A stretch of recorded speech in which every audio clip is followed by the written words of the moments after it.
నమశ్శంకరాయ. మీ కుటుంబంలో ఉన్న నలుగురు ఎవరికి వారే యమునా తీరే, ఎవరు ఎవరి మాట లెక్క చేయకుండా ఉంటుందా? అలాగే కుటుంబంలో శారీరక, మానసిక లోపాలతో ఇబ్బందులు పడుతున్నారా? అటువంటి పిల్లలు జన్మించారా? ఆటిజం భావాలు ముఖ్యంగా, మెదడు ఎదుగుదల లేకపోవడం, అలాగే ఇంకా హైపర్ యాక్టివిటీతో పిల్లలు ఉంటూ ఉండడం, అలాగే కుటుంబంలోని వ్యక్తులు భార్య కావచ్చు, భర్త కావచ్చు, పిల్లలు కావచ్చు, మద్యం, మత్తు పదార్థాల వంటికి బానిసలైపోయారా? చెయ్యకూడని పనులు చేసి కారాగార వాసము, పోలీస్ స్టేషన్లకు ఎక్కుతున్నారా?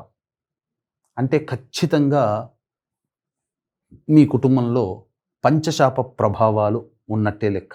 పంచశాప ప్రభావాలనగా స్త్రీ శాపము, గురు శాపము, దైవ శాపము, సర్పశాపము, పితృశాపము. ఇవి ఎలా ఏర్పడతాయి? తండ్రి లేదా భర్త వైపు 6 తరాలు, తల్లి లేదా భార్య వైపు 3 తరాల్లో ఏవైనా దుర్మరణాలు, అంటే road accident, fire accident, suicide attempt, నదిలో బావిలో పడి చనిపోవడం, ఇంట్లోంచి వెళ్ళిపోవడం, లివర్ ఫెయిల్యూర్, కిడ్నీ ఫెయిల్యూర్, క్యాన్సర్తో చనిపోవడం, 60 సంవత్సరాల లోపల ఎలాగైనా చనిపోయినా, అలాగే పిండ ప్రదానాలు పెద్దవాళ్ళకి చేయకపోయినా, ఇది ఆగ్రహం, పితృదేవతలకి ఆగ్రహం. కాబట్టి ఇటువంటి పంచశాప నివారణకి మన పీఠమాధ్వర్యంలో ఆదివారం, అమావాస్య, అధిక జ్యేష్ఠమాసం మరియు రోహిణీ నక్షత్రంతో కూడుకున్నటువంటిది. ఆ రోజున మన పీఠమాధ్వర్యంలో ఈ పంచశాప నివారణ కార్యక్రమాలు జరిపించడం జరుగుతుంది. రాలేని వాళ్ళ కోసం బ్రాహ్మణుని కర్తగా పెట్టి చేయించడం జరుగుతుంది.